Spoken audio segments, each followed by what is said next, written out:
अस्सलाम वालेकुम प्यारे दोस्तों अजान एक अल्लाह का कलाम है, यानी कि अजान को किसी ने लिखा या किसी ने बनाया नहीं है, बल्कि अल्लाह की तरफ से हम इंसानों के लिए भेजा गया एक कलाम है, ताकि इसके ज़रिए से लोगों को नमाज के लिए मस्जिद में इकट्ठा किया जा सके। इसी वजह से हर रोज़ 5 वक्त की अजान दी जाती है। आज पॉलिटिक्स की वजह से भारत का माहौल कुछ ऐसा बन गया है कि जगह जगह पर लोग अजान पर एतराज़ करते हुए नजर आ रहे हैं। यह लोग शायद इस बात को भूल गए हैं कि जब अल्लाह का अजाब आता है तो इंसान को संभलने तक का मौका नहीं मिलता और इंसान तबाह बर्बाद होकर रह जाता है। आज की इस वीडियो में हम आपको एक ऐसे शख्स के बारे में बताने वाले हैं जो अजान से सख्त नफरत किया करता था, और यही नहीं, एक बार तो उसने अजान देने वालों को गालियां दी और तो और उसको थप्पड़ भी मार दिया और अजान भी बंद करवा दी। उसके बाद से उसके साथ में जो हुआ उसके बारे में जानकर यकीनन आप लोग भी हैरान परेशान हो जाएंगे। इसीलिए आज का यह वीडियो आप सभी के लिए बहुत खास है। आप हिंदू हो या मुसलमान, आप इस वीडियो को आखिर तक ज़रूर देखिएगा और मेहरबानी करके कमेंट बॉक्स में ज़रूर लिखें अल्लाहू अकबर। प्यारे दोस्तों, बहुत पहले की बात है, किसी पोस्ट पर एक बहुत बड़ा ऑफिसर था।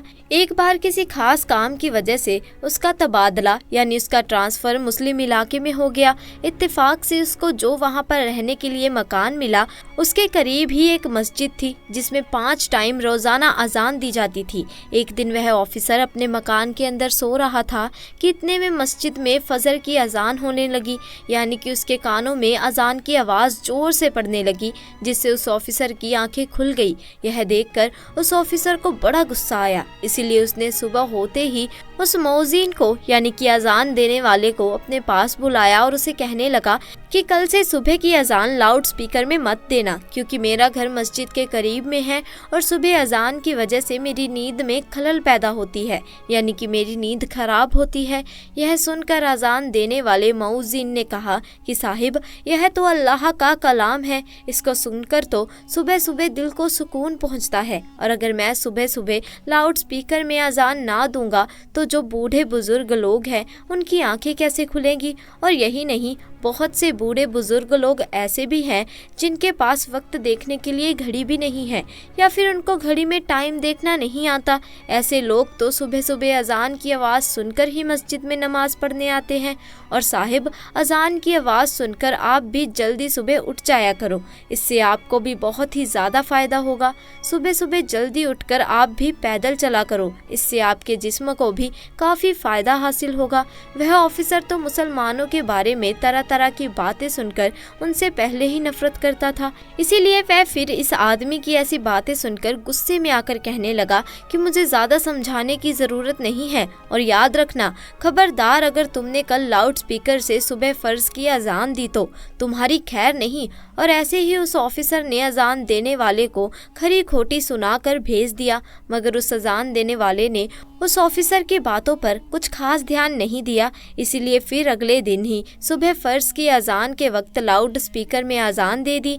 जैसे ही सुबह सुबह उस ऑफिसर ने अजान की आवाज़ सुनी तो गुस्से से लाल हो गया, और वह फौरन उस अजान देने वाले के पास गया और उसको बुरा भला कहने लगा। और यही नहीं, गुस्से में उसने उस अजान देने वाले को थप्पड़ तक मार दिया और कहने लगा कि मैंने तुमको कल कितना समझाया था कि सुबह अजान की आवाज़ से मेरी नींद खराब होती है, इसीलिए लाउड स्पीकर में अजान मत देना, लेकिन तुम तो मेरी बात पर ध्यान ही नहीं देते। बेचारा अजान देने वाला उस ऑफिसर को क्या कहता, वह तो थप्पड़ खाकर रोने लगा और दिल ही दिल में अल्लाह ताला से दुआ करने लगा, या अल्लाह, जिसने तेरे इस अजान देने वाले बंदे पर जुल्म किया तो इसे अपने अजाब में डाल दे, इसे ऐसी सज़ा दे इसकी अकल ठिकाने में आ जाए। जैसे ही मौज़ीन की आवाज़ अल्लाह ताला की बरगाह में पहुंची तो अल्लाह ने फ़ौरन उसकी दुआ कबूल कर ली और उसी दिन उस ऑफिसर पर अजाब नाजिल हो गया, यानी कि उसी रात वह अल्लाह की पकड़ में आ गया।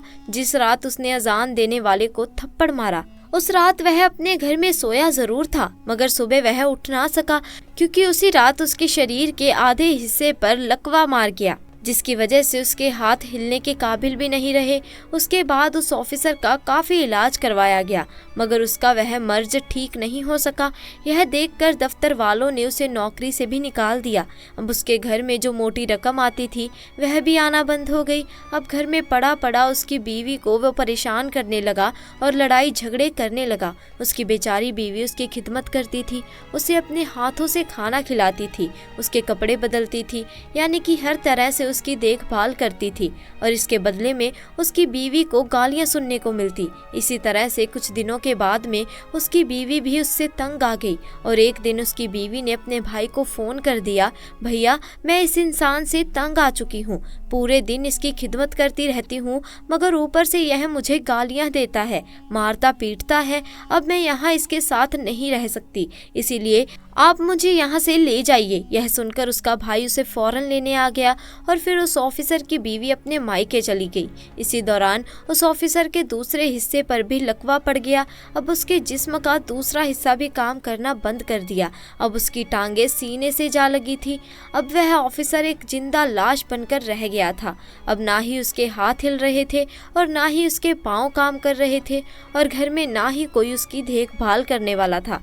यह देखकर एक दिन उस ऑफिसर का छोटा भाई उसके पास आया और उसे उठाकर अपने घर ले गया। अब यहाँ ना तो खुद उठ सकता था और ना ही खुद अपने हाथों से खा पी सकता था। अब कौन हर रोज बच्चों की तरह उसकी नजासत धोए, अब कौन इसके कपड़े बदलवाए। ऐसे ही करते करते एक दिन उसके भाई की बीवी भी उससे तंग आ गई और कहने लगी, मुझसे तो यह रोज रोज काम नहीं होगा। ऐसा ही करते करते एक दिन ऑफिसर ने किसी बात पर अपने ही उस भाई की बीवी से झगड़ा कर लिया। उसको कोई सख्त बात कह दी क्योंकि उसकी जुबान काबू में नहीं थी, इसलिए अपने भाई की बीवी को गालियां सुना दी। उसकी गालियां सुनकर भाई की बीवी रोने लगी और अपने शौहर से कहने लगी, अब या तो इस घर में तुम्हारा भाई रहेगा या फिर मैं रहूंगी। यह सुनकर भाई ने सोचा कि इस बीमार भाई के चक्कर में मेरी जिंदगी बर्बाद हो जाएगी, इसीलिए क्यों ना इस भाई को यहाँ से हटा दिया जाए। इसीलिए फिर उसने अपने बेटे के साथ मिलकर गुस्से में अपने भाई की चारपाई उठाई और उसको ले जाकर सड़क के किनारे पर रख दिया। दोस्तों उस वक्त सख्त गर्मी का मौसम था, इसीलिए थोड़ी ही देर में वह सूरज गर्मी में तपने लगा और उसको पसीना आने लगा। अब उसे जोरों की प्यास भी लग चुकी थी। सुबह से उसने कुछ खाया पिया नहीं था। अब ऑफिसर अपनी चारपाई पर पड़े पड़े रो रहा था और तड़प रहा था और कह रहा था कि कोई तो मेरी मदद करो, कोई तो मुझे पानी पिला दो, कोई मुझे खाना खिला दो। इत्तेफाक से उसी रास्ते पर उसी मौजीन का गुजर हुआ जिसे उसने थप्पड़ मारा था। उसने देखा कि सड़क के किनारे पर एक चारपाई पर एक शख्स लेटा हुआ है और फरियाद कर रहा है। यह देखकर वह मौजीन उसके पास गया। जैसे ही उसने उस ऑफिसर को देखा कि यह वही ऑफिसर है जिसने उसको थप्पड़ मारा था, यह देखकर मौजीन हैरान हो गया और पूछने लगा, ऐ शख्स तुम्हारे साथ यह क्या हो गया? तुम तो एक बहुत बड़े ऑफिसर हुआ करते थे। वह ऑफिसर भी मौजीन को पहचान चुका था और उसने पड़े पड़े ही मौजीन के आगे अपने हाथ जोड़ दिए और कहने लगा कि मेरी बर्बादी उसी दिन से शुरू हो गई थी जिस दिन मैंने आपको थप्पड़ मारा था। फिर उस ऑफिसर ने अपनी पूरी दर्द भरी कहानी उस मौजीन को सुना डाली। उसने बता दिया कि इस रात मेरे जिस्म पर लकवा पड़ गया था, उसके बाद से मेरी हालत बिगड़ते बिगड़ते आज मेरी हालत ऐसी हो गई है कि आज मेरे पास में कोई खड़ा तक नहीं होता। मेरे सब अपनों ने मुझे ठुकरा दिया है। इतना कहते कहते वह ऑफिसर फूट फूट कर रोने लगा। उसकी हालत देखकर उस मौजीन को उस पर तरस आ गया और उसने उसको पानी पिलाया और उसके लिए खाना लेकर आया। फिर अपने हाथों से उसको खाना खिलाया और यही नहीं, फिर उसे उठाकर वह अपने घर भी ले गया और खूब अच्छी तरह से उसकी खिदमत करने लगा।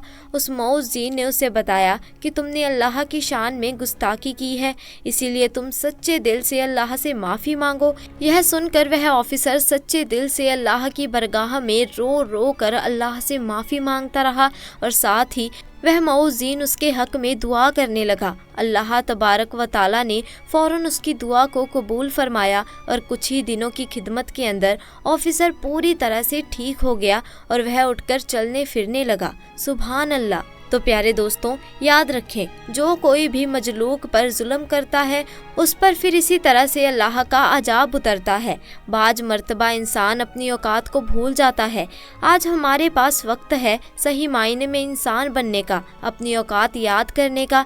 हदीस पाक में आता है, हजूर पाक सल्लल्लाहु अलैहि वसल्लम ने फरमाया है कि ऐ औरतों, जब तक बिल्लाह का अजान व इकामत कहते हुए सुनो तो जिस तरह से वह कहता है तुम भी कहो, अल्लाह तुम्हारे लिए हर कलमे के बदले में 1,00,000 नेकियां लिखेगा। तो दोस्तों आज के लिए बस इतना ही। आपको हमारा आज का वाक्य कैसा लगा हमें कमेंट सेक्शन में आकर ज़रूर बताएं। साथ ही वीडियो को लाइक करें, शेयर करें और अगर आपने अभी तक हमारे चैनल को सब्सक्राइब नहीं किया तो चैनल को जल्दी से जाकर सब्सक्राइब भी कर दीजिए। जल्द मिलेंगे ऐसे ही नई और दिलचस्प वाक्य के साथ। तब तक के लिए खुदा हाफिज़।